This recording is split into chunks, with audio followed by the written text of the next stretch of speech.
Welcome into the Bullpen, ESPN Radio 97.5 and 92.5. Great to be with you here on a Saturday. We got a short show today, only going 90 minutes until 1:30 when the Aggies pregame starts for the game against Arkansas. Obviously, a big day of college football. We'll talk about all of it going on. Big one in the SEC right now, LSU Vandy. We'll talk about that and all the other big games going on. Get into Texans here in a moment. But first, Cam, Sean, what's up? How you guys doing? Doing good. Nothing much to report. I don't know. Nothing exciting. I mean, Cam's got more problems with his gate at his apartment. Yeah. Feels like every week we get a text like, "Oh, someone messed with the gate, and I'm gonna be late." That's the cost of living in Midtown. Bunch of idiots. It's a cult. It feels like you need to start like a neighborhood watch cam for this gate. Like people keep breaking it every week, causing to run behind. I'm not going to live there much longer to Okay. where I care to get involved in something like that. Be there. You're not that invested in the long-term health and stability of that gate. Well, I was just going to say of Midtown in general, I don't give a damn So anymore. you're moving completely out of Midtown. I You think moving to the suburbs? You getting old? What's going on? Yeah. If the Kingwood, Heights count right? as Kingwood. hell to the no. Heights, no, that's still well, I guess it's not all inner loop, but no, that doesn't count as a suburb. No, it's not. Okay, all right. I didn't know if you're going to old man it like me, move out to the suburbs. Once I have multiple children, Is that far away still? yes. Okay, all right. Well, I now think- that we got into Cam's future planning for, Yeah. for kids and family, welcome in 90 minutes more to go. Yes. Riveting stuff here as we talk about We Cam's can future children. guarantee that we will get a "Where do you see yourself in 5 years" from each one of us today. Sean Mapes, where do you see yourself in 5 years? Right here, Right here? doing the bullpen with you three guys. God. On the way to the Hall of I don't Fame. know. Yeah, exactly. No, I think, that'd be 5 years into our 13-year plan to get into the Texas Radio Hall of Fame. We'll be to halfway beat those there. bums, John and Lance. Yeah, well, math doesn't quite work out to half, but sure. Well, we've been doing it for 2 years. Yeah, okay, fair. If we're backlogging it, you're right. No, you're 3 right. years. Yeah. Right? 23. 23, 22? February 23. So Oh. whatever that works out to, 2.5 years? I'm 2 years behind y'all. Yeah. No, You'll get there. No, You'll get you've there, been buddy. with us Well, if for you're- more than half a year.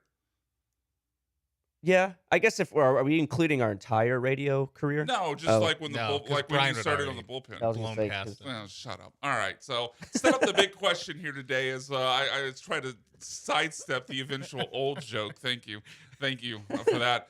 Big question of the day. So I'm going to modify a question that came in on the mailbag segment to Jeremy and Joe this week, where they asked if you could guarantee one player from the Rockets, one player from the Astros, two from the Texans remain in Houston for their entire career. Who do you pick? But problem ended up being it kind of became way too obvious for each of them. Like Johnny and I were talking about the show, it kind of became obvious to me that the Rocky you'd pick would be Amin Thompson. I think it's not as obvious as the Rockets, but I would say it's probably the favorite that you would say Hunter Brown for the Astros. And then for the Texans, I think you're probably saying Will Anderson and CJ Stroud. So I'm modifying it. You can, instead of one from each of those teams, one period. So pick one player on any of the Houston sports teams currently active. We're not doing this. Bring back Hakeem Olajuwon and play for this year's Rockets. We're not doing that sports radio trope. But pick one of them who you keeping around for the entirety of their career. You guys want to have a quick weigh in before we move on to the Texans? Is this somebody that had to have started their career here, started and is currently here? Currently a player on a Just Houston current. team. Oh, Jose Altuve. Yeah, but you're not. I mean, Jose Altuve got an eh? Well, no, it's just like to me, it's not maximizing the payoff Okay, is not so- maximized so there 'cause you- you're not getting his prime. You're getting. You already well, did. he's still really good this year. He hit 26 home runs, but you're not What was his getting OPS? enough to win me a bet. Yeah, enough to get me a free Jack and Coke on Yeah. Thursday at Saltgrass Steakhouse. Thank you, Jeremy Branham. But Yeah. that's right. Yeah, Thank you. but BMAC wants to see Jose Altuve play for a different team, and no, that's okay. it's just like you can't I'm wait to thinking, see him. I'm thinking Dare of what's you. best for the long term Nah. of Houston sports, Sean. You're more selfishly looking at, I want to see his jersey on the wall. No, let's save the sentimental crap, Mapes. Okay. And talk about who maximizes the most return for the investment. Not 36-year-old Jose Altuve. That's who's not. Okay. Sorry, I tore that down unnecessarily. no. Unnecessarily harshly. I remember how much you hated seeing Craig Biggio finish his career with the Astros. You're just Yeah. when he got his 3,000 here, you're like, beat Trade it, old him. man. Trade him. Make room for Chris Burke. Hey, he got thrown out at second, right? If you want to stay here, don't get thrown out at second, okay? Selfish, I'll say. Craig Biggio, selfish. Noted selfish player. Cam, before we move on, you got a quick one here? This is a tough one. So, no? No, Think about it. you don't have Sengun. You had your chance. Think about it. We'll come back to you. Sorry? Huh? Oh, I thought you had one. I did. He did. He said Sengun. Over a min? Yes. I need to see a Min develop more shot making ability. But as of now, I would say Sengun. But after this year, Feels like that you're could saying change. Sengun. Like you're Sengun. sending a Aparan goon. Sengun. Okay. All right, so let's move into the Houston Texans. Who threw in this question about the language or talk to every animal? John, was that you? Was that your thing? All right, maybe we'll come back to that later today. That was not something I put in. Yeah, we'll come back to that. We got to get into Texans before the segment completely gets off the rails here. So I wonder what you guys will think of this opinion. I obviously people were down on the Texans after the 0-3 start, rightfully so. They were dreadful. Only 4 red zone trips in 3 games, and it took to the fourth quarter of the 4th game to get into the red zone again. So the being down on the Texans completely fair, but I'm actually feeling pretty optimistic about this stretch coming up. A pretty tough stretch, at least if you go by the records on the current records right now, where their next 4 games are all against teams who are currently 4-2. All teams who would be in the playoffs if they started today. That being at Seahawks, then home 49ers, Broncos, and Jags. But I'm feeling pretty optimistic about it because I do think they probably lose on Monday night to the Seahawks. But you look at that stretch after they come home, you're looking at the 49ers, who will have George Kittle back, but they've been kind of a banged-up team. And I don't really think they're an explosive offense that's going to, like if the Texans offense has a down game, that they're going to be out of it because the Texans defense can't hold them down. Like I think the Texans defense can hold down the 49ers. Same for the Broncos, who, I mean, Bo Nix, I mean, he's okay. I mean, they won at the Eagles. That was impressive. But they've got, one weapon that you really worry about with Cortland Sutton? I mean, J.K. Dobbins, I guess. He's been okay. But there's not a lot there offensively that I worry about. And then I'm convinced Trevor Lawrence is the same Trevor Lawrence. He's still staring down his first wide receiver for far too long, making far too many mistakes. So I think there's a pretty good chance here, Sean, that they go 3-1 over the stretch, losing to Seattle, winning the 3 home games. That would put them in a pretty good spot going forward. Do you share in any of that optimism? A little bit. I wouldn't. I don't. I can see 3-1, but I wouldn't call it likely. Because the Jags team, like you did lose to the Jags team and only scored 10 points against them On the road, yeah. Yes. That's a part of it. Yes. The Broncos, again, another defense where I'm like, how many points are we penciling in this Texans offense? That could be a 13-10 game, yeah. Yeah, and the Niners, okay, no Fred Warner. You like that spot there, especially at home. So yeah, I kind of see more 2-2 in this stretch, and we're just kind of which I don't think kills you. If they're no, 2-2, it doesn't kill you. 2-2 is like 1-3 does. 1-3 kills you. You're dead. You're 3-6 at that point. You're dead. 2-2 kind of you. We then move on to like the next stretch of games and be like, what do they need over this 4 games to, to just kind of dangle us along through the season? Yeah. Well, they do play the Titans again. So yeah, I see some of the optimism. I just do need to see this team like be good against a good team. That is like my ultimate test is like, can you score against a good team? I still don't really know. You don't know yet. That's it's been 3 weeks fair. since they played a good team, so it's been. I feel like we've kind of forgotten that they really struggled to score whatsoever, move the ball really against good teams the first 3 games of the season. Yeah, I'm with Sean. I think 3-1 is possible, but I'm more likely to go with 2-2 because I think Seattle is the real test. Like, the offense has been nice the last 2 weeks, but it's been against terrible teams. So I think Seattle has like maybe the best defense. I believe they're top 6 in scoring on offense and defense. Yeah, I mean, I think they lead the league in like explosive plays, which is crazy to think that Sam Darnold is leading the charge in that. Jackson Smith-Njigba's been. Yeah, he's been amazing. But yeah, I think 2-2 is more likely, which going into the Tennessee game wouldn't be bad. No, it wouldn't. And even with Seattle, like I'm booking that as a loss in this scenario. Yeah, but it's not like it's some unwinnable game because I know what I'm about to say is far easier said than actually done. but it does feel like another scenario where, like, and Sam Darnold cooked them last year in that game against Minnesota, but it does feel like Seattle is kind of similar to Denver in that, okay, Denver has Cortland Sutton. What else are you scared of? Seattle has Jackson Smith and Jigba. What else are you scared of? Cup. 1,000 years No, old. no. I mean, He's on my the fantasy running, team, so I can tell you that the running game is pretty. I mean, I like Ken Walker, but they don't seem to use him in a way that is really a threat to opposing teams. They nuke him by putting in Zach Charbonnet and his terrible efficiency. So, like, I do see a path there. I think the Texans probably lose by like 3-4 points, but I do see a path there to beat the Seahawks. And if they do, then look out. Then my optimism is going to go up to a whole nother level. Yeah. But I think if they come out of this. Certainly 3-1, obviously, but at least 2-2, you're still in it. Anything less, you're dead. Because if you go 1-3, let's say, and that puts the Texans' record at 3-6, and you still got the Chiefs, you still have the Bills, you still have 2 games against the Colts.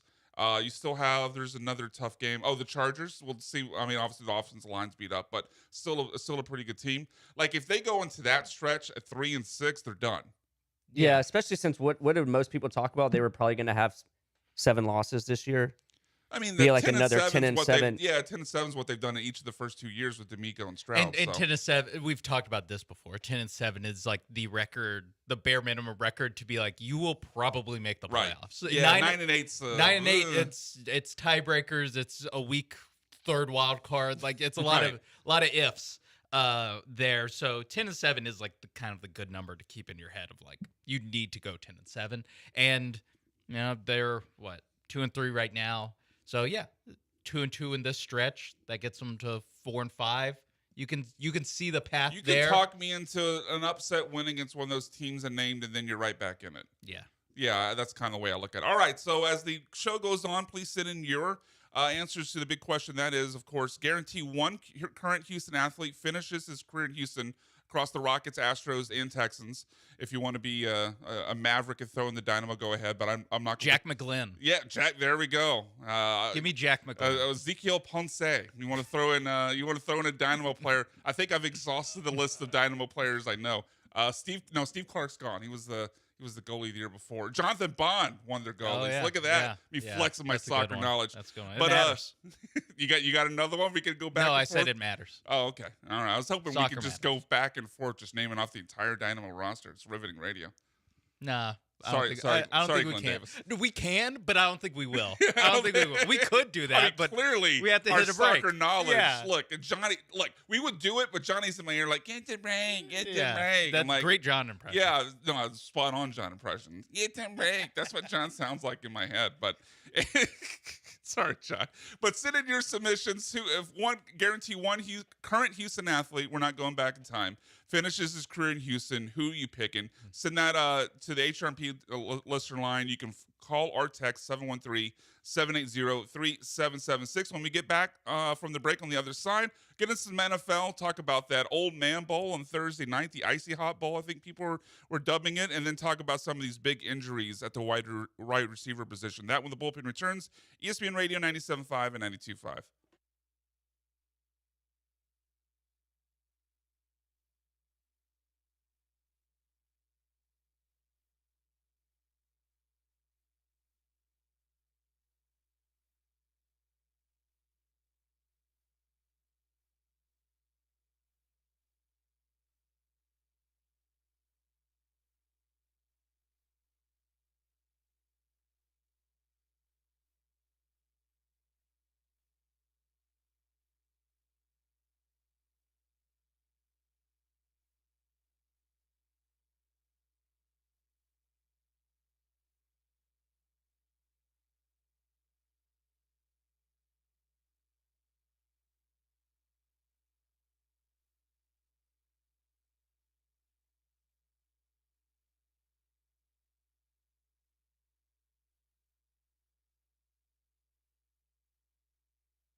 This is the Bullpen on ESPN 97.5 and 92.5. Live from the Veritex Community Bank Studios. Here are the producers of ESPN 97.5 and 92.5.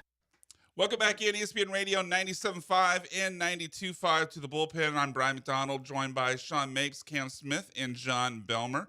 If you want to join in the conversation, either big question or any other thoughts you have on mind, give us a call or a text to the HRP listener line, 713-780-3776. So that Thursday night football game, pretty damn fun. I don't know. I don't think anyone's expectation was we're getting a shootout. No. Maybe people thought it could be sneaky close, but they probably thought sneaky close was 2017. Yeah. Instead, we got a shootout with both teams in the 30s. That was a fun ass game on Thursday night. Both teams in the 30s. I don't think either quarterback was in the 30s. No, Flacco's 40 and Rodgers is 41. Yeah. So it was, like you said, a surprising good game. I mean, even Rodgers, Rodgers been pretty good this year, but he hasn't been lighting up the scoreboard in a while. Like a Rodgers team hasn't done that in years. So yeah, it was a fun game. It was a little unexpected treat.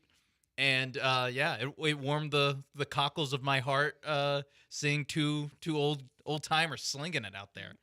Those are the guys I grew up on. None of this newfangled Jackson Dart BS. Get out of here. I don't know if this is the 42-year-old. Give me a statue quarterback that when he pulls it on a zone read, dude, everyone in the stadium is stunned. when Joe Flacco pulled it, which apparently we found out later that wasn't the play call. It was like a freelance. Like he just freelanced it. When Joe Flacco pulled it and ran it on the zone read, I lost my damn mind. That was the wildest bleep I've seen in an NFL game in a long time. This gets talked about a lot, and very rarely does it actually apply to me watching a game. That was literally a jaw-dropping moment. Like 100%. That was the exact expression. As soon as he pulls it and runs up, I'm just sitting on my chair like, what? Did you have to replay it? Yeah, no, they did it for me. Put it in reverse, Terry. Yeah. What was that drop? Put it in reverse, Terry. Put it in reverse, Tim? Okay.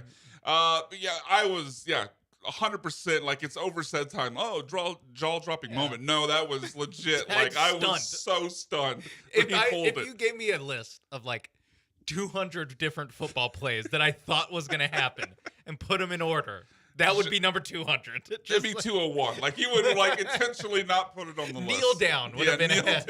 Yes. That was unbelievable. Joe Flacco pulling that off. I mean, can you imagine what we would like the mockery would be coming his way if he pulls that and just gets lit up at 2 yards down the field? Yeah. But that was real super football fun. was back for one night.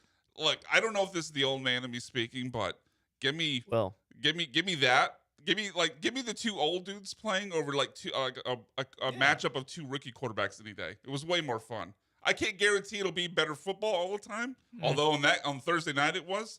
But man, that was fun. Yeah. Again, watching the old man sling it. Now, I think part of it was brought down by the Steelers having to play 5 tight ends at all time. Well, Arthur Smith, man. That's just part of what you Arthur sign up for. Smith. Good Lord, I cannot stand. Get help. I can't stand. And that they offense. can't run the ball either.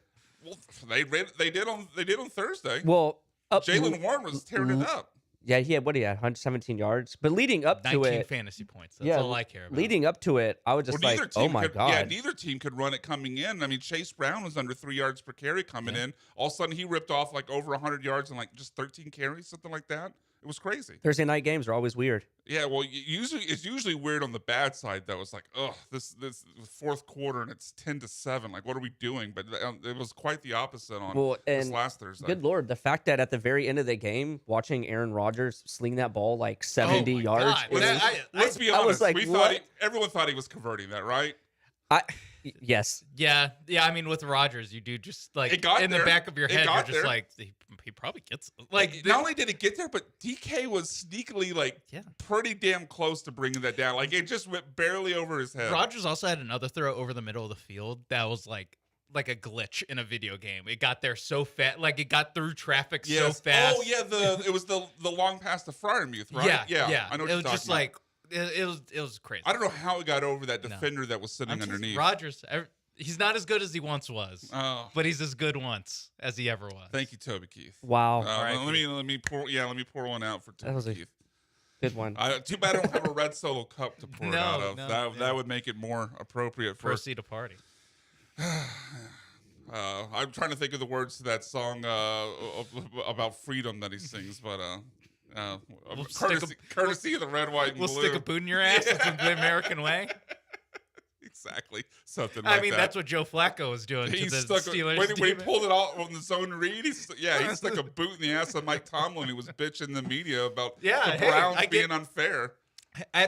I'll be honest, on whatever, Tuesday, Wednesday, whenever he said that, I was like a little surprised that Tomlin, like, why does Tomlin really care? He was worked up about it. Yeah, why are you that worked up? I understand why he was worked up that he had to play Joe Flacco. They win that game if Jake Browning's still starting. 100%. They win that game like 30-10. It's a cakewalk. Yeah. It's a cakewalk. It's amazing. I mean, you disagree, Cam? You're looking confused. I can't tell if that's sarcasm. No, I'm being serious. Steelers crush him with Jake Browning as the starter. Okay. Are you a big Jake Browning guy? What am I No. missing here? No. Okay. Well, you look at me confused. Like I think they had a like much better two shot with Flacco. Okay. All right. Well, you look at me like you disagreed, so I wasn't sure where that was going. But I'm like, do you? I don't know if we have the clip, John. It might be in Ryan's folder if you can find it. We played it on the air yesterday, but there was a radio host in Cleveland that lost his damn mind about this trade with Joe Flacco, talking about how the Browns aren't trying to win. Like this is another sign of the team like not trying to be competitive and put out a good offense. Like, look, I know he was great on Thursday night, Joe Flacco, that is, but like it wasn't going to happen in Cleveland. Like I don't understand what the angst is. Like if you'd kept him in Cleveland, even if you played like he did last night, like, okay, cool, you win 6 games. Like you're not a playoff team. It's also like the nuts and bolts. I mean, you see this more in like basketball or baseball. It's that like they kind of had to open up the spot to give their young guys a play.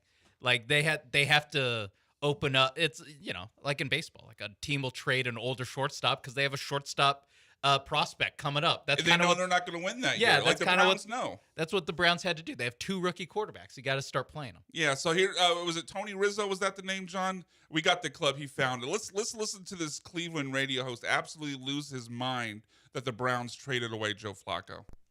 How could you do that, Andrew? How could you do it? Why on earth did you feel the need to trade this guy to a division opponent for a 5th-round draft pick? Fireable offense.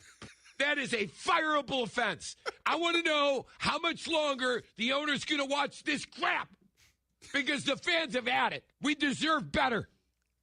You're worried more about your stadium than you are your football team. That's the perception, Jimmy. And you allow these people to do this? You have the worst offense in the league. Your GM screwed this quarterback thing up like I've never seen in my life. I've never seen anything like it. Kids that play Madden could have done a better job. Truly. That's not hyperbole.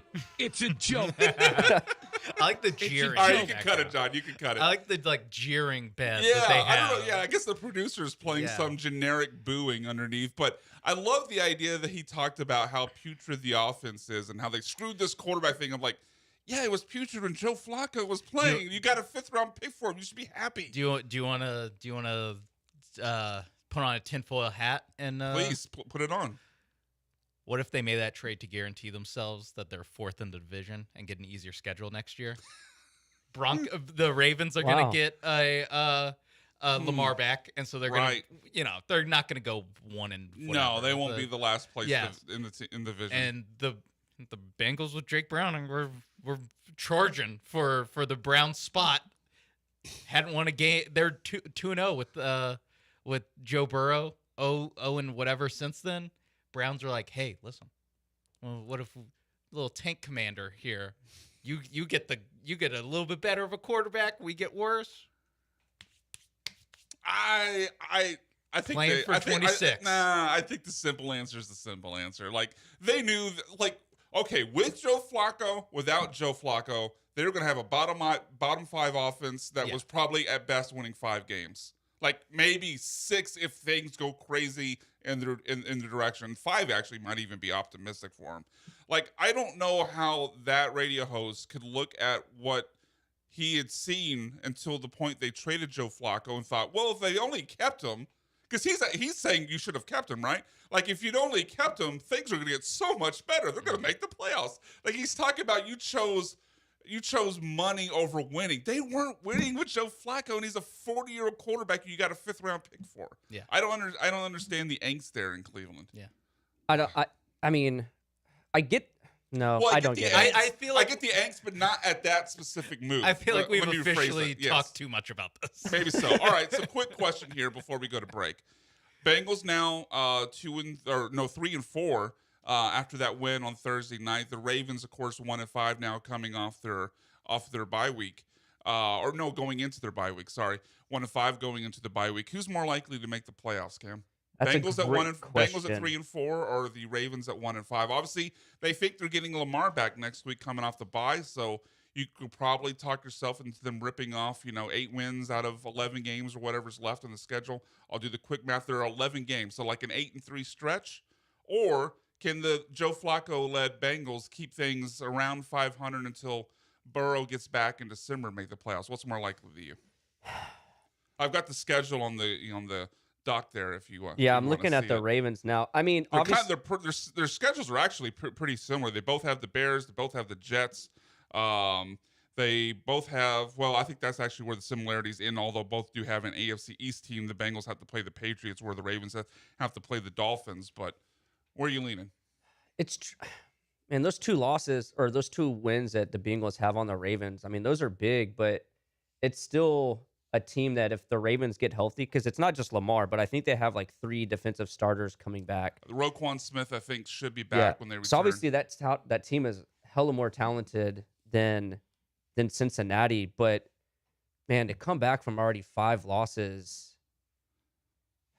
But their schedule, I mean, it's the Dolphins, Vikings, Browns, Jets, Bengals, Steelers, It's soft. it's soft. But so is the Bengals. The Bengals schedule's pretty soft too. But it's like But the a worse Ravens. team, yeah. Ravens, they feel like a better team.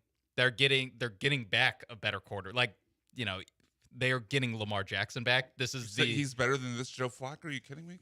You know what? I saw Joe Flacco run that. You know what? read. I don't know. I mean, it might saw- come down to like the last game of the season, but I guess I'm gonna have to just go with. Well, they with play the each Ravens. other. They play each other on November 27th. I'm just gonna on principle alone, just say the Ravens because I think they're better. But they have an You're easier talking about- schedule, but 2 more losses. Basically. Yeah, it's tough because it's hard to get past the math at 1-5 because like we've mentioned like 10-7 is like what you have to get to. Yeah. That means their final 11 games they got to go 9-2. Now a fully healthy Ravens team, that's certainly possible, but 9-2 is a lot to ask for any team. Much but less they a still team that injured.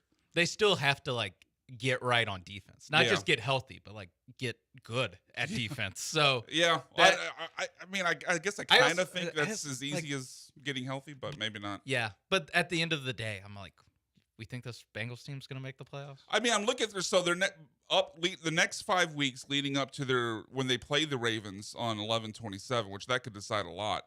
And I don't think Burrow would be back for that, so that would be a Joe Flacco game. But they've got the Jets. I think they can win that game. I think so too. I think they can. They have the Winless Bears at Jets home, which Bears will be favored, but I don't think common that's, opponent with the Ravens. that's not an unwinnable game. Then their bye week. They're at the Steelers, probably lost, but they did just beat them, and then home for the Patriots. Like, I mean, there's not they can't win that game on their schedule. Yeah, but I'm not saying they would, but there's not they can't win that game the on Ravens. their It's schedule. like even easier. I know, like- but they're starting from like- a 2-game deficit. Like you Yeah. take out the Steelers and Patriots and give them the Dolphins and Vikings. That's the difference. No, it's a much easier schedule for sure. So it sounds like you're leaning Ravens. Yeah, and just like benefit of the doubt, they're the better team. Also, when the Ravens play the Bengals, if they're healthy and they have Lamar Jackson, like I would just pick the Ravens in that game, and so that makes it a little bit tougher for the Bengals. Yeah, no, if the Ravens win that, because if we're both thinking, let's say they both are above 500 over that 5-game stretch, then the Ravens win the head-to-head, then obviously it puts them in the driver's seat. They All can right. just end the Bengals season. We got to get to break. Johnny's already a mayor again. Get to break. You guys It's know. like he's You've here heard in the his room voice. with us. Yeah, I know. You've heard his voice. Why do all I the time. sound like a grandmother? I don't know who that is. That's not Johnny. Yeah. Johnny's voice is get to break. He's trying to deepen his voice. Yeah, it's kind of familiar. Sean comped it to Grandma Pig from Yeah, Peppa Pig yeah. world. I think you're pretty accurate in that. But when we get back on the other side of the break, let's talk about some college football. Woof! Miami, Carson Beck. What in the world happened? We'll talk about that. And a spicy hot take from Paul Feinbaum. That when the bullpen returns, ESPN Radio 97.5 and 92.5.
This is the Bullpen on ESPN 97.5 and 92.5. Live from the Veritex Community Bank Studios. Here are the producers of ESPN 97.5 and 92.5. All right, Sean, we singing along? Cam, we singing along? That once was. But I'm as good once as I ever was. Come on, Cam. Where were you? Was it on? Oh, yeah. There's a way to remedy that. You turn it on. Cam. Johnny muted him. He didn't want to hear Cam singing. You don't hear Cam singing? It's not like my voice is much better. You don't. Well, Sean turned on his own mic. I didn't even think about it this time. Oh, well. How dareth? Diva. Run it back. Run it back. We'll give Cam a chance at this later. No, I'm kidding. All right, college football world. Let's get into it. Right now, big game in the SEC where the winner, of course, still very much alive in the race to make the college football playoff, but the losers' odds drop. Not to the point where they're dead, but they get to be in a pretty tough spot. That, of course, with LSU going to Vanderbilt right now. Trying to pull the upset and beat Vanderbilt. Yeah, not a thing you would say very often, but you're right. Like this, right now it's a 1-point Vanderbilt lead, 14-13. But I mean, I think the big question for LSU, Sean, so far, and it's been the obvious one, when they played a Power 4 team, the most they've scored in the game is 20 points, which is weird because under almost said Les Miles there, but under Brian Kelly, like before, is like, okay, they have a great offense. Yeah. I mean, we know obviously Jaden Daniels and all the receivers they've had, a Heisman winner, right? But their defense completely sucks. Yeah. Now their defense is great. But, I mean, you look at their 4 games against Power 4 teams, they scored 20, I believe 19 and 13 in those 4 games. So, offense has a lot to prove today. Yeah. They kind of ended up playing like whack-a-mole almost with the, like, okay, we fixed the defense. Yeah. Now the offense stinks. All right, cool. So, if we're going off recent history, they got 7 more points left on them in this game. So defense better.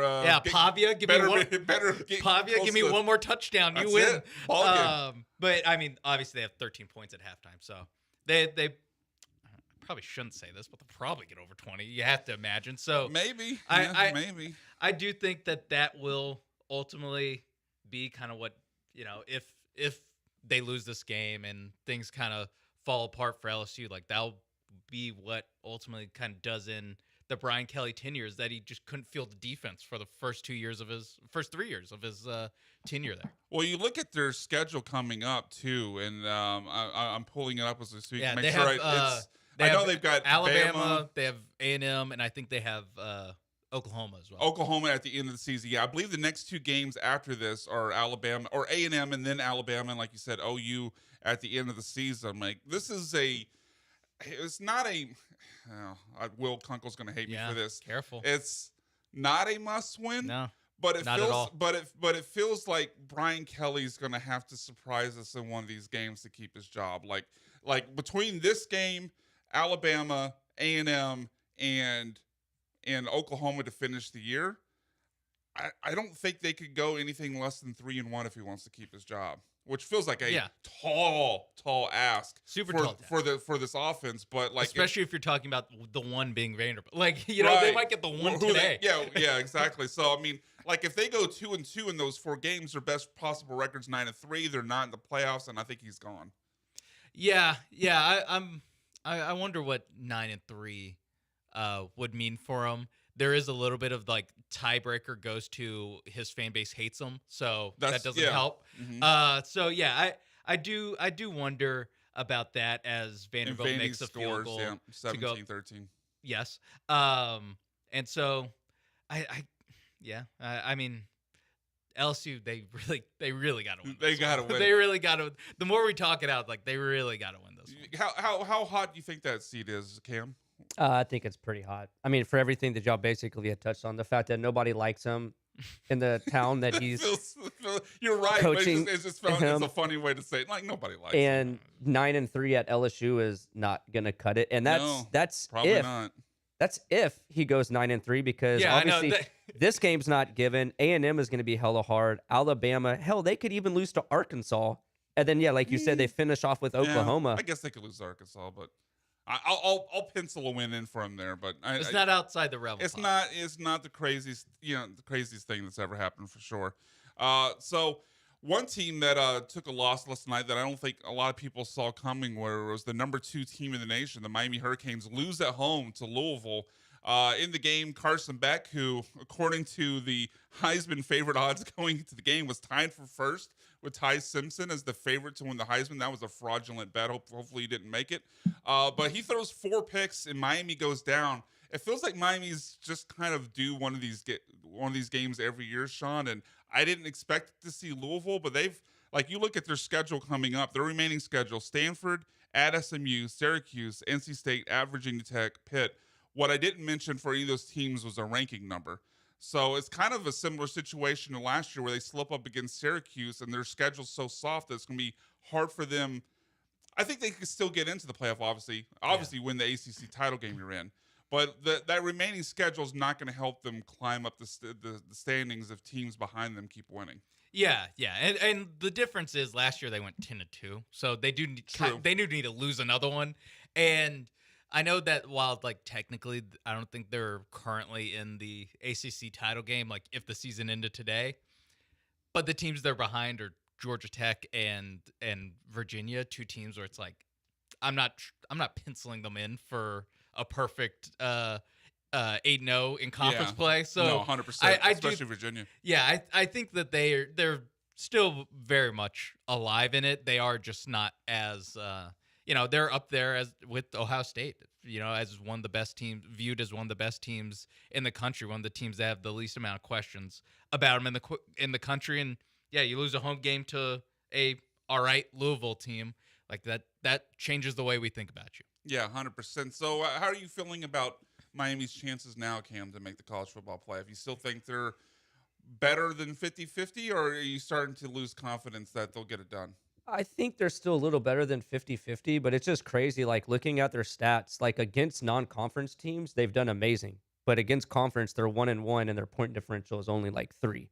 So they haven't played great against their own conference. And with a bunch of conference games remaining, but like kind of kind of to that point, though, their out of conference wins were so impressive Yeah. that it kind of feels like they'll be given. I think that the difference between this year and last year, not only like as Sean pointed out, the extra loss 10-2 versus one loss so far, but I think their quality of wins. I mean, obviously Yeah. starting off the year beating Notre Dame, beating Florida, which I mean, say what you want about Florida, but still an SEC school. Like their quality of wins, I think, is good enough to maybe buy them some benefit of the doubt where it wasn't last year. Yeah, because I mean, Notre Dame might be a team that they're competing with for a at-large spot if they don't win Yeah. the ACC, and they'll have the head-to-head win. And if we're talking about them going 10-2, the best Notre Dame can go is 10-2. So they would have, the tiebreaker, so to speak, over Notre Dame, you'd think. All right, so more college football when we get back from on the other side of the break. We were told, I found out during the break, that apparently the Aggies game has been pushed back to weather. So instead of us being done at 1:30, we're now going to 2 o'clock. So quick programming note there. And next week, Sean, Yeah. we got 2 shows next Two week. shows. Two shows. Two Two shows. shows. I think John's on the board for one, Ryan Morrow's on the board for the other, but we'll be noon to 2 on Saturday and then 10 a.m. to noon on Sunday. You, Joe, and I live from LaBerge Casino in Lake Charles, Louisiana. So that'll be fun. But 2 shows next weekend. Cam's giving me sad eyes. Cam's I'll not- be out there in the November well, date. if your gate opens, I mean that's the unknown that you can't really plan for. My gate. Yeah, if the gate opens, like you'll At only your- be at there your if the apartment. gate opens and you can get out. I mean, it feels like it's 50-50 every time you try to leave the apartment. Well, if I can't leave the gate, then I'll walk to my mom's house and get the spare car to make it to LaBerge. Wow. Cam's gonna jack a car to get Lake Yeah, Charles. wow. How Louisiana of you? All right, when we get back on the other side of the break, we'll get some more college football to talk about. Heisman odds and again that spicy take from Paul Feinbaum. That when the bullpen returns, ESPN Radio 97.5 and 92.5.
This is The Bullpen on ESPN 97.5 and 92.5. Live from the Veritex Community Bank Studios. Here are the producers of ESPN 97.5 and 92.5. All right, welcome back into the Bullpen, ESPN Radio 97.5 and 92.5. If you're just tuning in, programming note, we were originally only going to 1:30, but the Aggies game has been delayed by weather, so we are now going till 2 o'clock. So you got another hour and 14 minutes with myself, Cam Smith, Sean Mapes, and John Belmer. And if you want to weigh in on the big question or any of the topics here, we're talking college football in this segment, hit us up, HRMP listener line, 713-780-3776. That's call or text. Again, the big question, if you can guarantee one Houston athlete, current, pro, plays his entire career here in Houston, who you picking? I think so far, I don't remember if you got. Cam, have you locked in an official pick? Was it Şengün? Moochie Norris. Okay, see, you're just not taking this. Matt No, Maloney. No. Okay, see, I Boston no. Akbar. Okay. Actually, I like that one. I like Only because he fought Karl 'cause he had the Malone. They did a bobblehead where he had a purple piece of purple cloth in his hand, like from that game. I would pay decent money for that bobblehead to add it to my collection. I mean, I have it, so let's What's let's decent money? Let's barter. yeah, What's let's talk. decent money to? What's decent money to? Yeah, let's find out. I'll have to do my research before I just. Oh no! Yeah. I mean, Yeah, come on! look, You're check over here the market. You're Yeah. over here talking reckless. No, Say no, you're he's gonna gonna make a come bid. with I've got it. He's it. gonna $30. Yeah. No, look it up. Come with Pay come that with man the- his money. Oh, Johnny, I love you. That's I'm from one of my gonna look favorite up movies, during the break. Rounders. I'm gonna go Yeah, to eBay look- and Amazon and yeah. find Okay. out. Yeah. All right. We may make Shop a deal. around. We Yeah. may make Around. a deal here on the show. My Venmo's open. Shop, Cam. Ask shop, John shop Clay Wolf. around. All right. Let's see if we I'm can dead. close something out. Yeah, call John Clay real quick. Yeah, John Clay Wolf. What's he gonna offer?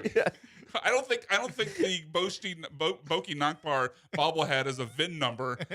Give me the VIN number or give me the VIN. I don't think that works on the bobblehead market. All right, so back to college football. Of course, one of the big pieces of news this week, I believe it happened on Thursday. Kurt Signetti at Indiana got the huge extension. Going to pay him like 11.2 per year, like $93 million total. Big contract. I think in part, not only because he's done a great job at Indiana, obviously made the playoff last year, beat Oregon this year, seems like they're on the way back to the playoff again this year. Not only because he's done a great job, but I think also probably because they had a slight fear at least that he might end up being a candidate for Penn State or one of these other big name job openings. Obviously, Indiana, not traditionally a football powerhouse until Kurt Signetti got there. But Paul Feinbaum, known to give out a hot take or two. He was on First Take with Stephen A. Smith. Stephen A. Smith asked him this question you're about to hear. Did Indiana make a mistake, Paul Feinbaum, in giving Kurt Signetti this large contract extension?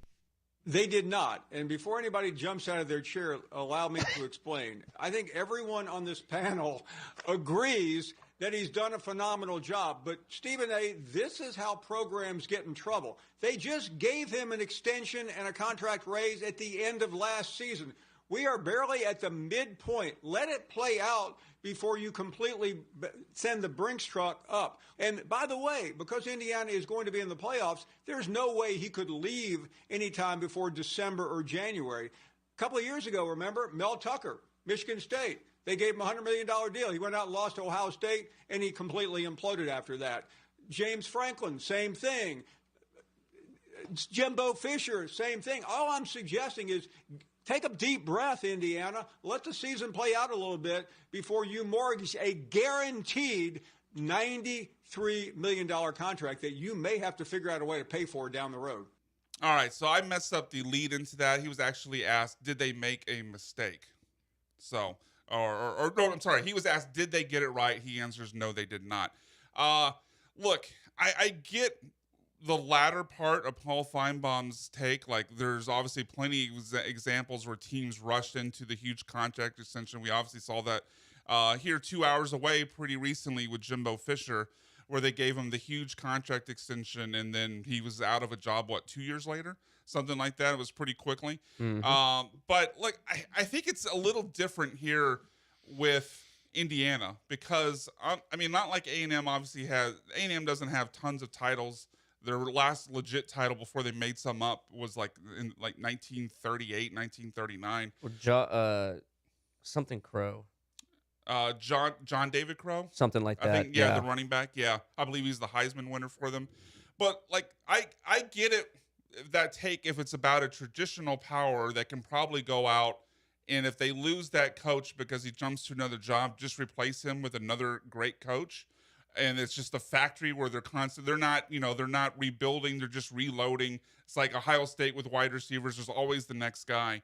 But with Indiana, I don't know, man. I don't mind them locking up. They've had, I mean, not virtually no success. They've had no success in their program history, quite literally, until the last 2 years under Cignetti. I don't mind this contract extension. What do you guys think? Yeah, no, I mean, even if he like falls down to earth and just goes 7-5 every year, that's a huge success for Indiana football. Like I don't think they've had a 10-win season in their history, have they? I don't know. I think I saw a stat was like the best they'd done was 9-3, and it was, or 9 wins, and it was 3 times in their history. Yeah, they're a team that I think was on the like bottom 5 win percentages for college football programs. So yeah, they should just keep them by any means necessary. And it does, in a way speak to their commitment to football, that they're going to, this won't be a flash in the pan thing, that they're going to keep shoveling money into this. If they're going to pay their coach $11 million a year, that means that they are invested in this really for the first time in any real way. So you expect this success to at least continue for as long as Kurt Cignetti's there. I was going to say, Indiana's only desirable because he's there. And if you're going to try and bring in top recruits aren't going to want to go to a team where, like, you don't know what's going to happen with the head coach. Where the coach is rumored to leave for Penn State. Exactly. What's the way to end that? Give him $93 million. Yeah, no, I mean, who cares if he got an extension? What was it last year? Like, that was last year. He's done even better this year. So why not lock him in? Yeah. Especially like Sean said, you're going all in on the football team, which they've never, ever done before. So what? Yeah, no, I don't get the putting my hand in the pockets of these teams trying to get, what? Like what? You never heard that? Like pocket watching? Oh, okay. Yeah, that's what I'm saying. You said put your hand in their pocket. Well, like trying to take money out of their pocket, basically. Okay, maybe the phrasing was a little weird. Yeah. I'll give you that. Reaching in their front pocket? Hey, for what? Hey, what happens behind closed? No. Yeah. In jail, Brian, that means something different. Well, prison. I think. Well, never mind. I'm not gonna say the term. But I don't get the idea of trying to like talk about how, like the idea of them overreaching in this case.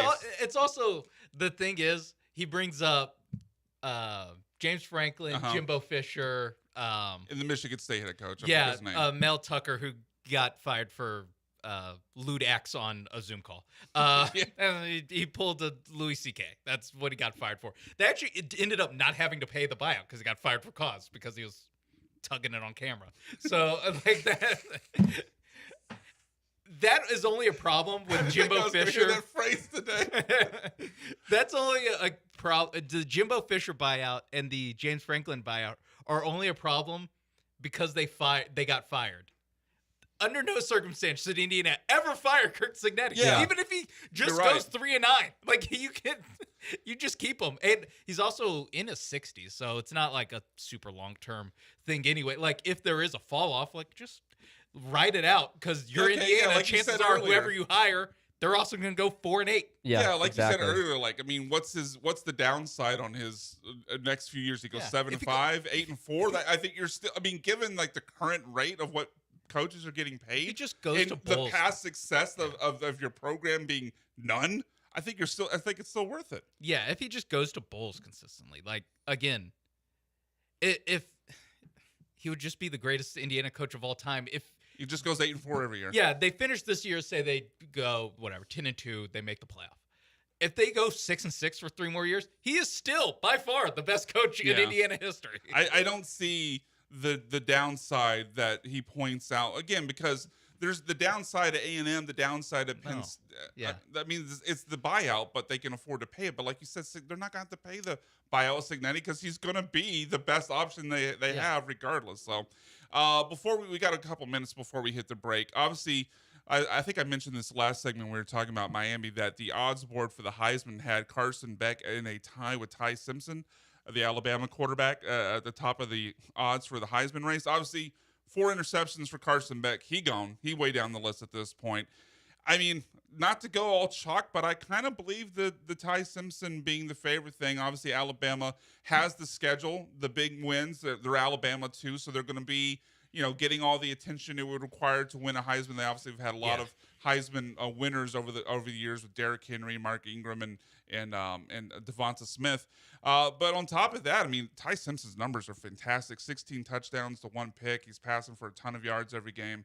I think this really is at this point Ty Simpson's race to lose. What do you guys think? Yeah, no, I completely agree because I mean they have a big one today against Tennessee at home. They'll play LSU at home. They'll play Oklahoma at home. Then they finish up in Auburn for the Iron Bowl, and that's what always was. I don't want to say confusing, but I felt it got underrated with Carson Beck in Miami being the top Heisman contender. We talked about their schedule earlier.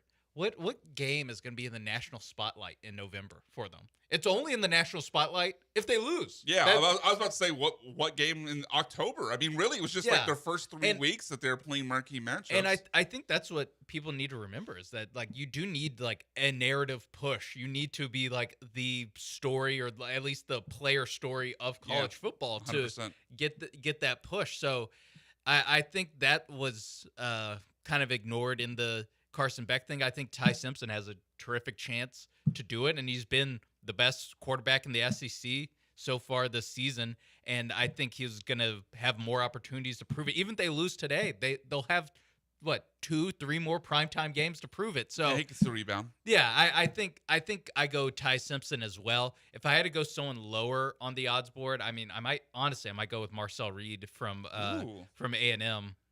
You should place the bet, and he's plus 2,000. Well, guess where I'm going to be next week? LaBerge Casino, Yeah, I heard. Yeah. where I can do that. So yeah, I mean, looking at this, like maybe Fernando Mendoza, Indiana quarterback. If they go, let's say they go 11-1. Yeah, I think he's going to be. He'll at least get an invite to New York. Yeah, that's the thing. I wish you could just bet on like invite to New York because I feel like that's much easier for this I would agree. than who's actually going to lift the trophy. I mean, I want to check Indiana's schedule, see if they have. Yeah, they really don't have a huge matchup for the rest of the season either. It's UCLA, Maryland, Penn State. Oh, Penn State, that's a big game. Oh no, wait, it's not. Wisconsin, Purdue. So like they're also not going to have a huge spotlight on them, and he's at Indiana, so the spotlight isn't just naturally going to be there. 11-1 would be a disappointment with that schedule you ran off, but I mean, it is still Indiana. Yeah, I think you just drop one. Like, I don't know.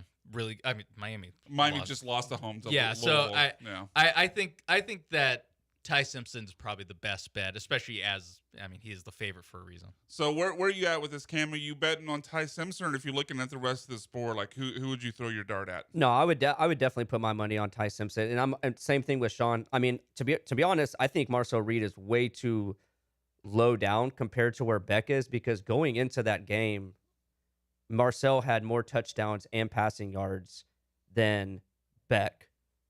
So it's like his stats were even better than Carson Beck, and then Carson Beck just threw 4 interceptions. Yeah. So it's just kind of like, I definitely Ty Simpson. Do you think Dante Moore is dead at Oregon?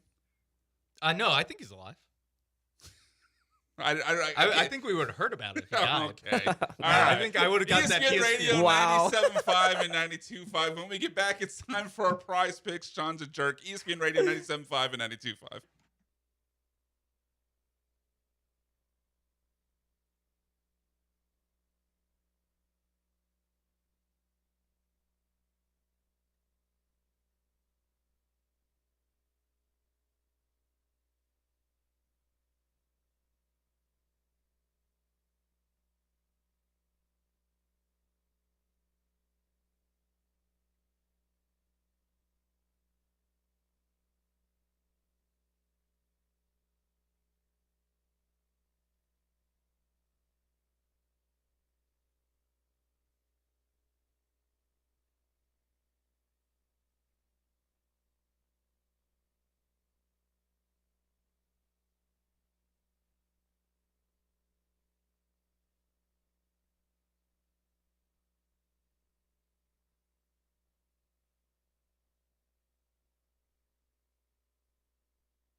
Welcome back into the bullpen, hour number 2. Brian McDonald, Sean Mapes, Cam Smith, John Belmer with you here until 2 o'clock. Aggies football, if you haven't heard, delayed a little bit. Pregame was going to be at 1:30, but looks like we're talking about a 3:30 pregame, 4:30 kick at this point. There's a weather issue going on there. So Aggie football still in the air, but a little bit later. Right now, we're talking about our prize picks, our favorite DFS plays of the week coming up. Later in the show, we'll close the show at 1:45 with Mount Rushmore +1. But we have had the big question ongoing throughout the show. What Houston pro athlete, current athlete, if you could guarantee only one of them plays for a Houston team for their entire career, who you picking from 7663? Will Anderson is his pick. I think I understand where that person's going because I think he's the most talented player. Like if one player in the Texans is most guaranteed to be like perennial Pro Bowler. Yeah, and at the top of their position, I think it's Will Anderson. Yeah. It's still hard to pick the pass rusher over the quarterback, though. Like, I know, like, Will Anderson is a better pass rusher than C.J. Stroud is a quarterback. Yeah. 100%. Will Anderson's a better football player. But quarterback is just so important. It'd be hard for me to not pick C.J. Stroud if I'm picking a Texan. I get your point. Yeah, I get your point. I don't fully disagree though with the texter. I don't know. I'm not sure if I'd pick. Like if that's the I'll say this when we opened it up to all the teams, I didn't really consider C.J. Stroud. Okay. Like C.J. Stroud was like I didn't really consider. Not even on like the others receiving votes. Like in the others receiving votes, but like not on a podium spot. Another text in taking a different round with this from 2875. Luis Garcia will absolutely finish his career as an Astro since the career is probably over now. Yeah. I was thinking about Jeff. I was thinking about Jeff Green. A little bit mean. Oh, Jeff nice. Green. Uncle Jeff. I think Jeff Green. That's kind of similar to the Jose Altuve pick. So yeah. Although I guess he means less to the community. Yeah, a little bit less for sure. All right, let's get into our prize picks, our favorite DFS plays of the week. Sean, what is your promo code if people want to jump on Prize Picks and they can follow your picks as well, correct? Yes. Promo code MAPES on Prize Picks to get $50 on lineups when you play your first $5 lineup. And they have a profile and feed tab now, and you can follow people there. And my profile name, MAPES. Very easy. Very easy. Same to as find. the promo code. Very easy to find. All right. Well, Mapes, lead us off. What is your first play this week? Guys, we're going to Cleveland. Ooh, do I have to? We're going to Cleveland, and let me pull up the weather in Cleveland. I think I heard 30-mile-an-hour sustained winds, 50-mile-an-hour gust, and a 90% chance of rain. Yep. All sounds good. Sounds fantastic. Well, I wouldn't say sounds good. Sounds accurate. Yeah, fantasy production. I mean, what could go wrong? And yes, you got two soft tossing lefties. Love it. Both from Hawaii with Tua and Dylan Gabriel. So give me the more on Devon A-Chain receptions 4.5. Get ready to learn swing passes, buddy. I mean, I wasn't sure if you go like a Harold Finn in here or where like there's gonna be that's past the line of scrimmage. Okay, I am going for right sideways. That's a good one. That's a good one. Yeah, so give me Devon A-Chain getting more than 4.5 receptions in Cleveland, where the weather seems like hell on earth. Yeah, no, it sounds pretty awful. Cam, what's your first pick, sir? I mean, I hate picking any type of Chief player, but the fact that it's only 37.5 receiving yards for Travis Kelce against the horrible Vegas defense. Ooh, there's that literally, does feel light. I definitely have to hit the more. Yeah, that feels light. Yeah, I wonder if that's they get back Rashee Rice, and so there's a little bit of like that, or the game's over. Let's rest old man Kelce because you're playing Vegas. That could also happen, but also like I don't know. 3 catches, he can get that very easily. Even running a bunch of short intermediate routes against the Raiders. So yeah, I like that one as well. That one's pretty good. I'm going to go to the Broncos-Giants game, a game I'm not expecting a lot of offensive output in. In fact, I would play the under in this game, which is only 40.5. These two defenses are both very, very good. Obviously, the Giants are down Malik Neighbors, so you don't expect them to score a whole lot. I like the under in that game. But one place where I think they do get some offensive production is with Cortland Sutton. His line is only at 63. Yeah, 63.5 is what I got it at. And bad game last week against the Jets, but everyone sucked in that game overseas. His 3 games prior to that, again, his number's 63.5 this week. He was at 99, 81, 118 in his 3 games prior. I think there's not going to be a lot of offense in that game, but what offense the Broncos do get will go through Cortland Sutton. I like that one. I like that. I like that one as well. My turn. Yeah, go ahead. Brian, Cam, how would you like to go back to Cleveland? I wouldn't. I would not. I would not. Well, no. Cleveland. I can be and talked to a lot Miami. of cities, not that one. Brian, when I say Miami Dolphins run defense in 2025, what comes to mind? Civ.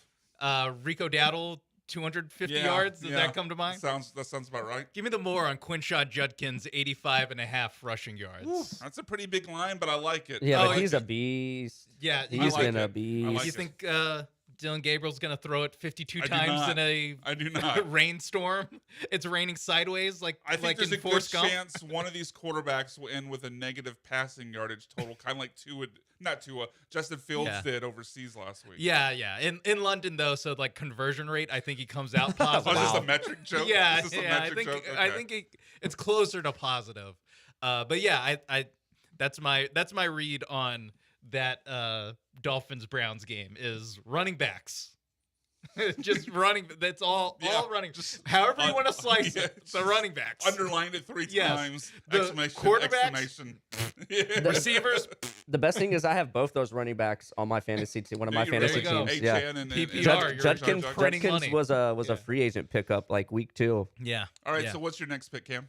We're gonna go back to Denver, and as you mentioned earlier, Giants don't have obviously Malik Neighbors, so everything has pretty much been Wandale Bam Robinson? Bam Cam and Wendell Oh, Robinson. Yeah. So Bam, bam. I'm gonna go more 79.5 rushing and receiving yards for Cam Scatabo. It's yeah. I What'd you say? 74. 79.5. I think you're gonna have to sweat that one out. I could see it hitting. Just man, the Broncos defense is so good.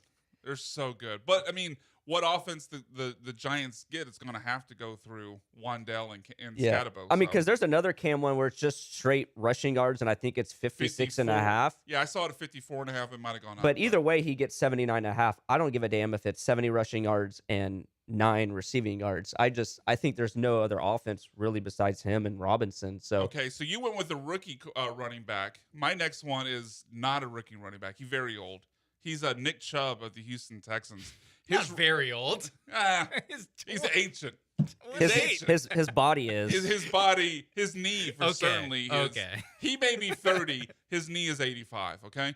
But his rushing line total for this game on Monday night against the Seahawks, just 35.5 rushing yards, which, that may be an indictment on him overall and completely fair. He hasn't been great, but I think he's been better than we expected. And again, that number 35.5, you look at his last 5 It's a little games. disrespectful. I mean, you look at his last 5 games. Again, the number's 35.5. His last 5 games, 61, 47, 38, 43, 60. Nothing outstanding on there, but what do they all have in common? They're more than 35.5, so give me more than 35.5 I on do Chubb. wonder if there's a little bit of rookie post-bye week. That's- Woody Marks takes that's some of his work, but that's still. I mean, I gotta stand up for one of the best 29-year-old running back. A fellow 29-year-old? Do the Texans have the best 2 29-year-old running backs in the league with Joe Mixon and Nick Chubb? Well, one of those doesn't play football anymore, but We'll see in 3 or 4 we'll weeks. see in 3. Thank you, Nick. Thank you, Nick. You got any more picks, Sean? I have them coming out the wazoo because we're doing this for a Careful, full careful. segment. Okay. We're doing this for a full segment. All right. So Yeah, give me another one then. let's go to Atlanta. Hot. I like this Some- better than going to Cleveland. Some Okay. have called it. I actually don't know if this game is in Atlanta or San Francisco. I don't know either. But I know one thing. There's no way to know. I know 2 things actually. That George Kittle will be there, Mm-hmm. and that Frank Warner will not be. Well, he might be there, but he won't be on the field. Frank Warner. Fred Warner. Frederick? I don't know why I call him Frank Warner.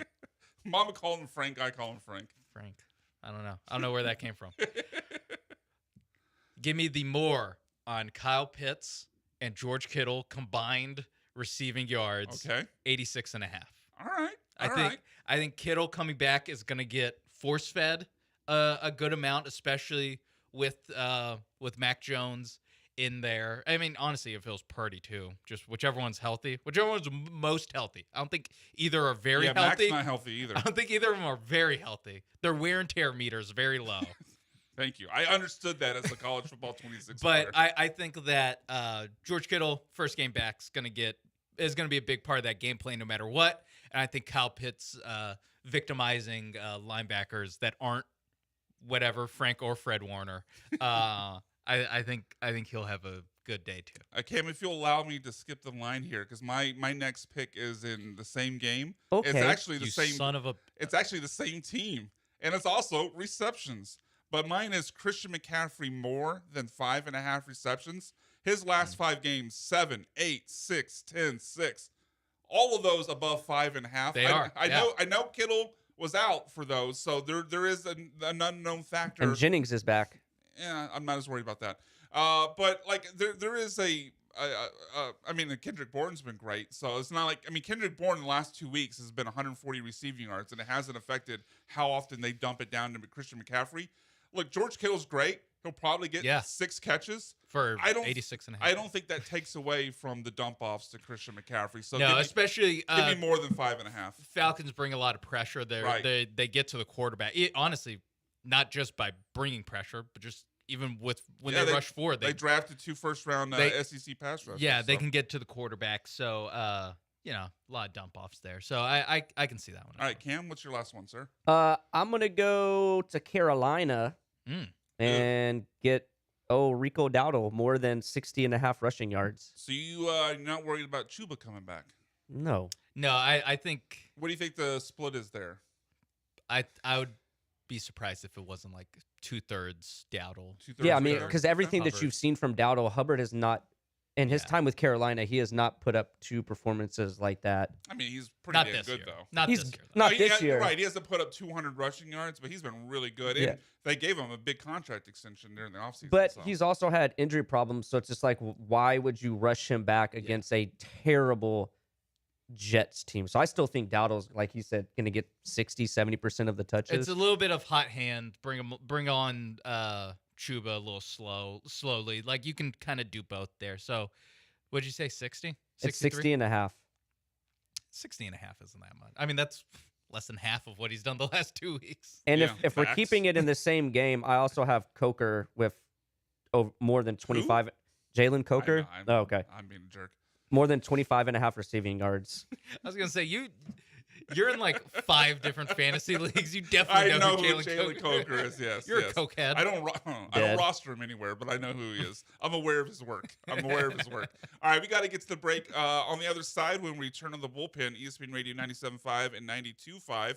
Sean, John, Cam, and myself, we make our NFL game picks. That when we return here in 3 minutes, ESPN Radio 97.5 and 92.5. But before we go to break, I got to tell you about Burger Chan, my favorite burger in the city of Houston. Football season is here, and there's no better way to enjoy watching a game than with a tasty burger and fries or tots from our friends at Burger Chan. I actually had a meal from Burger Chan this morning, right when I got up to the station.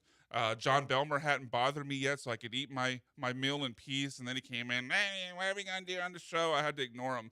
But I had a great breakfast sandwich and spicy tater tots from their little bacon, egg, and cheese on a sweet sourdough bun. Their spicy tots really hit the spot. Great way to start my day leading up to the show here today.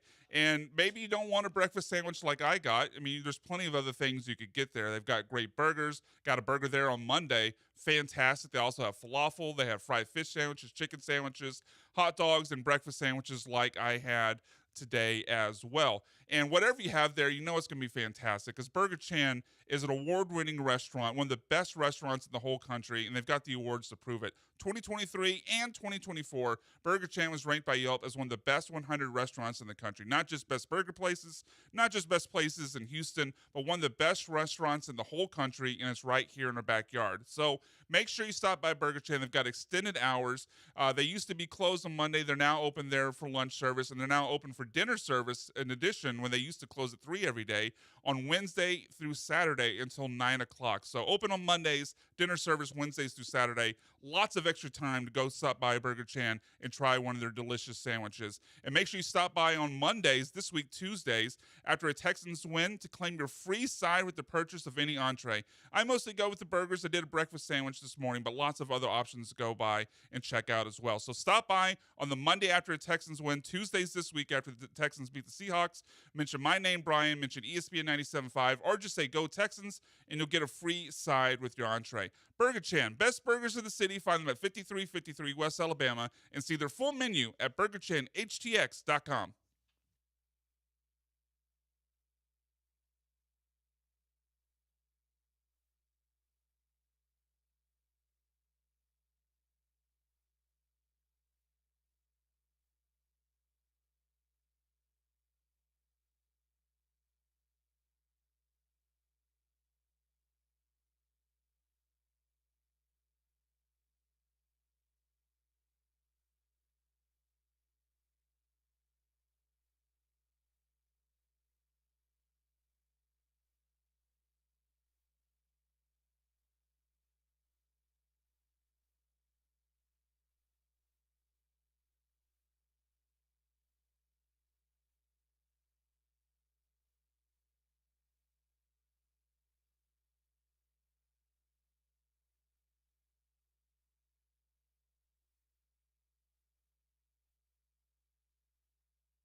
This is the Bullpen on ESPN 97.5 and 92.5. Live from the Veritex Community Bank Studios. Here are the producers of ESPN 97.5 and 92.5.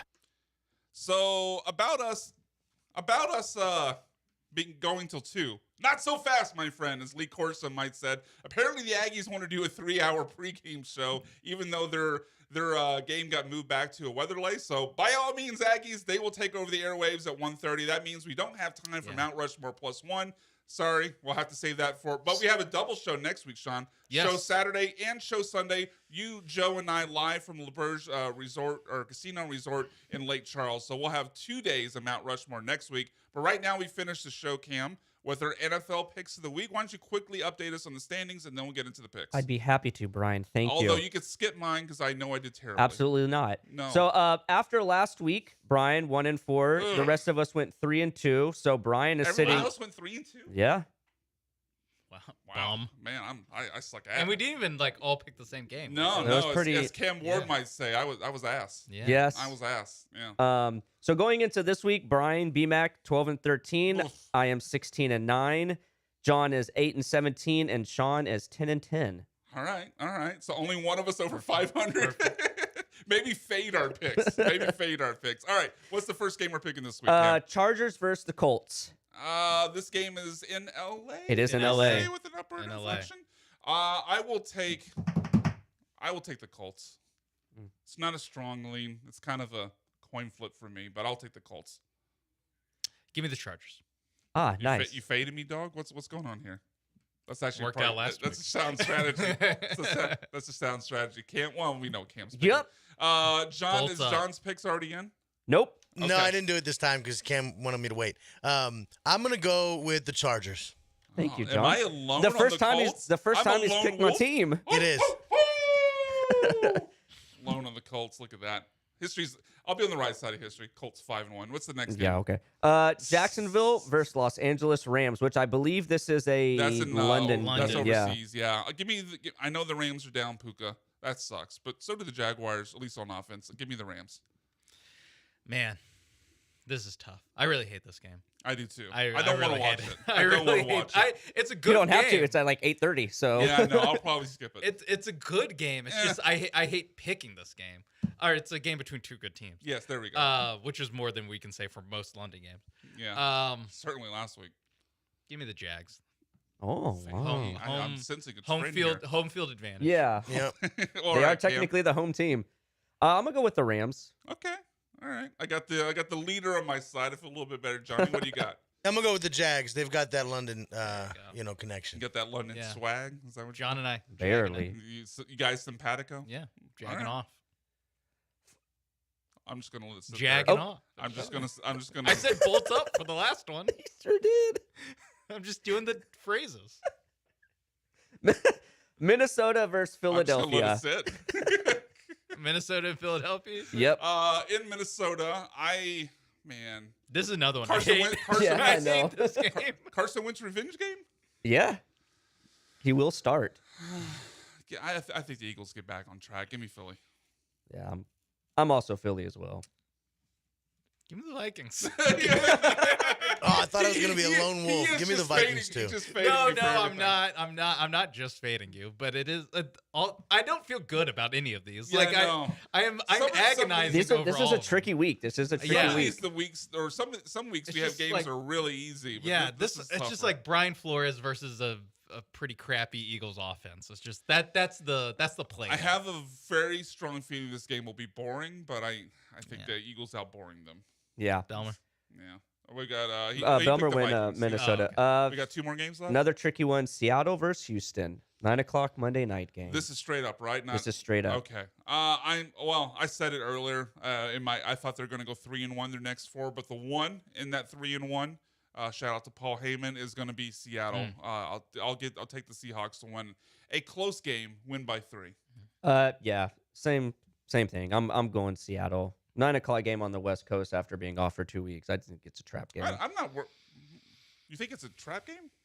I just don't like. I think Like, what having are they 2 weeks. looking ahead to that would be a trap? I just feel like having 2 weeks off and then having to wait until Monday and then also Monday night and then in the West Coast. I feel like it's just little things stacking up against Houston. So Okay, I'm gonna go with Seattle. Sean. Seattle. Hey, look at that. We're on the same Yeah. side. Johnny, are you going to be a lone wolf? I'm not. Unfortunately, I'm gonna We're take all. Seattle. You're saying we're all on the Seattle Seahawks. We are. All right. Every single one of us counting out the Yeah. Texans. That's Take what I'm note. hearing right Take now. note, Texans. All right, put that bulletin board Yeah. material. Bullpen hates the Texans. All right, last game, Cam. Tiebreaker. San Francisco versus Atlanta. San Francisco is 2.5-point favorites. Where's this game? It is in San Francisco. And they're a 2.5-point favorite. That is correct.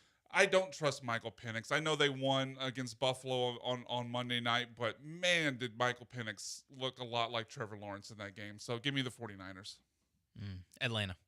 Oh, hot Atlanta. I don't think Niners will be able to stop them without Frank Warner. Fred. Warner? Frederick Warner. One of those Warners. The Warner brothers. All right, so I got the Niners minus the points. Sean's going with Falcons plus the points. Cam I'm gonna go San Francisco just because they're getting a little more weapons back. and Niners. Niners. All right, lone wolf there. The lone wolf for Sean And Mays. Kaka. All right. God, I should end the show right there Dirty without saying birds. another word. Yeah, please go to solo camera. All right, that'll do it for the show. Aggies football 3-hour pregame is next for John Belmer, for Sean Maves, for Cam Smith. I am Brian McDonald. Have a great week in Houston. 2 shows next week. We'll talk to you from Lake Charles.